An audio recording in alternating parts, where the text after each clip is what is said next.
semuanya. Selamat datang di podcast Ruang Tengah. Kembali lagi bersama dengan kita, aku Rifda, aku Diva, Aku Padel, Aku Bunga, dan aku Arin. Hai.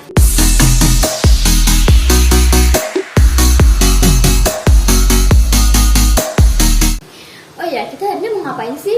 Iya nih bener rame-rame gini mau ngapain sih? Sebenarnya ngobrol-ngobrol aja sih. Kebetulan kan kita mahasiswa Penmas ya. Aku mau nanya deh, menurut kalian peran pendidikan non formal dalam membangun ketahanan masyarakat, ketahanan sosial di masyarakat itu gimana sih? Nah mungkin tapi sebelum itu masih banyak kali ya orang-orang yang nggak tahu pendidikan non formal itu apaan sih. Selama ini kan kita tahunya cuman belajar ya di sekolah, di kampus. Padahal mah belajar bisa di mana aja, kapan aja, sama siapa aja. Nah, itu dia pendidikan non formal itu pendidikan yang tidak terstruktur tapi terikat sama kurikulum. Nah, contohnya itu kayak kita misalkan ngadain pelatihan, terus kayak parenting di posyandu, terus abis itu juga kursus komputer dan kayak FGD di balai desa gitu. Bener banget, karena kan belajar itu nggak hanya di sekolah formal yang kita tahu aja selama ini, kayak SD, SMP, SMA, bahkan di kuliah. Nah, aku mau nanya nih sama kalian, menurut kalian hubungannya pendidikan non formal dengan ketahanan sosial di masyarakat tuh kayak gimana? Kalau tadi kan dijelasin sama Bunga, kalau pendidikan non formal itu bentuknya kayak pelatihan keterampilan, kursus, atau mungkin kalau misalnya kita lihat di lingkungan sekitar ini kan kadang orang-orang ini bikin kegiatan gitu kan. Nah dari kegiatan ini nih bisa ngebekalin individu atau masyarakat ini dengan kemampuan dari secara langsungnya gitu kan. Nah, dari situ nih bisa ngebangun fondasi ketahanan sosial di masyarakat, seperti masyarakat mampu beradaptasi, terus masyarakatnya bisa menyelesaikan masalah secara bersama. Dan juga pendidikan non formal ini bukan sekedar pendidikan aja, tapi juga sebagai instrumen penting untuk bisa membangun ketahanan masyarakat yang kuat, inklusif, dan juga tahan terhadap tekanan sosial. Kalau dari kalian sendiri ada nggak sih yang pernah ke instansi pendidikan non formal, contohnya kayak PKBM gitu? Kita pernah kemarin sama Bunga sama Diva ke PKBM 32 Durensawit. Iya benar. Benar-benar kemarin kita ke PKBM 32 Durensawit. Oh itu sih kita ngelakuin pemantauan sama supervisi gitu sih. Oh, kebetulan kalau aku sama Arin kita ke kursus komputer ya. Dan aku pribadi emang belum pernah ke PKBM sih. Kira-kira di sana tuh gimana ya? Nah, kalau berdasarkan tugas nih yang kayak supervisi kemarin, jadi kita tuh ngecek gimana PKBM ini udah sesuai sama 8 SMP atau belum. Nah, terus ada di PKBM ini ada program-programnya, ada program paket A, paket B, paket C, terus juga ada kelas keterampilan gitu. Oh, kalau untuk suasana kelas itu kayak gimana? Waktu kita ke sana sekolahnya sederhana sih, kayak ruang kelasnya tuh lebih sedikit daripada sekolah formal yang biasanya kalian tahu gitu kan. Tapi walaupun sederhana, anak-anaknya tetap semangat dalam belajarnya. Bener banget. Walaupun ruangan kelasnya kecil, peralatan seadanya, tapi antusias dari warga belajar sih oke banget sih, semangat gitu. Wah, keren banget dong berarti ya. Kira-kira dari kalian ada yang sempat lihat kelas keterampilan ini? Oh iya, waktu itu kita mampir ke kelas Tata Boga. Bener-bener mereka lagi masak-masak sih di situ. Jadi mereka tuh belajar kayak bikin kue, makan rumahan, sama cara plating.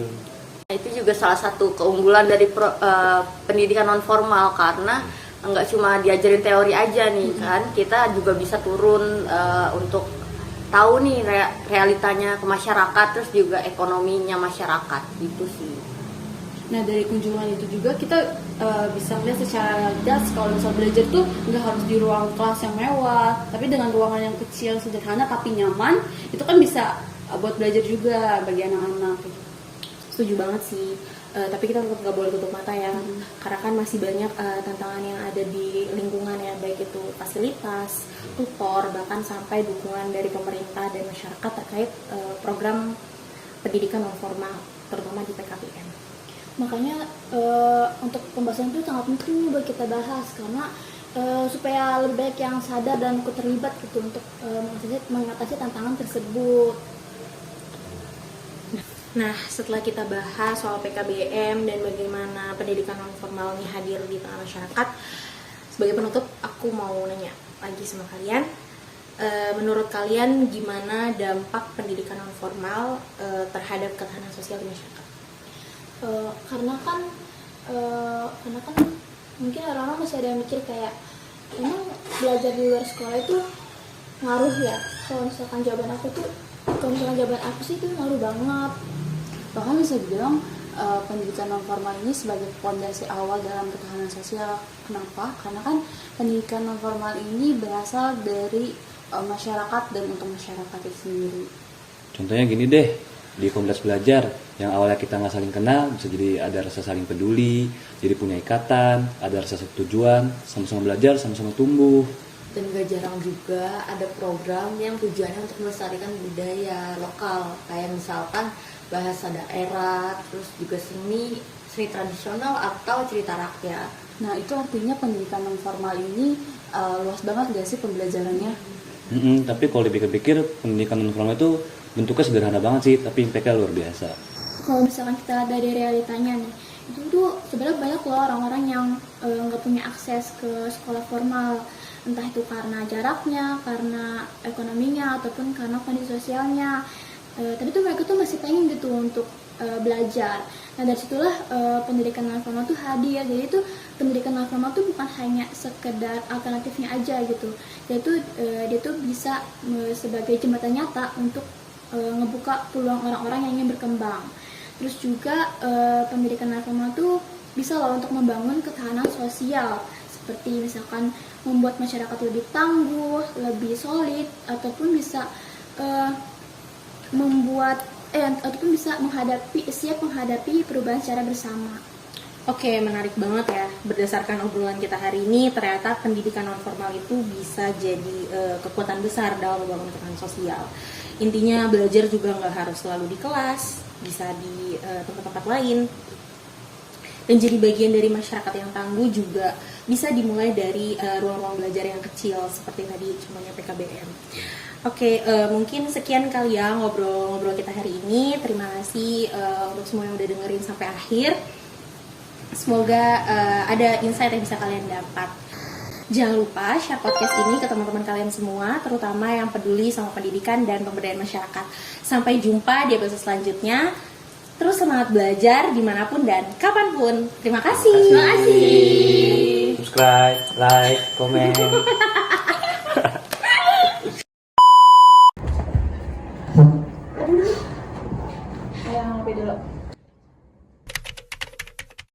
Halo semuanya.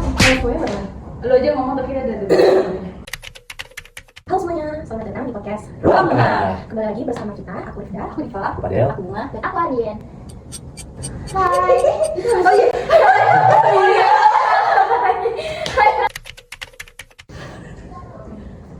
Halo semuanya. Halo semuanya.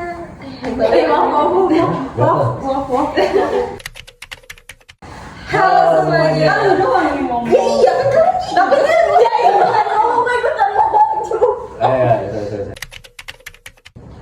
Halo semuanya. Kayaknya kita harus halo semuanya. Iya. Halo semuanya. Selamat datang di podcast Ruang Tengah. Lupa, sorry guys. Kembali lagi dengan kita. Kembali lagi dengan kita.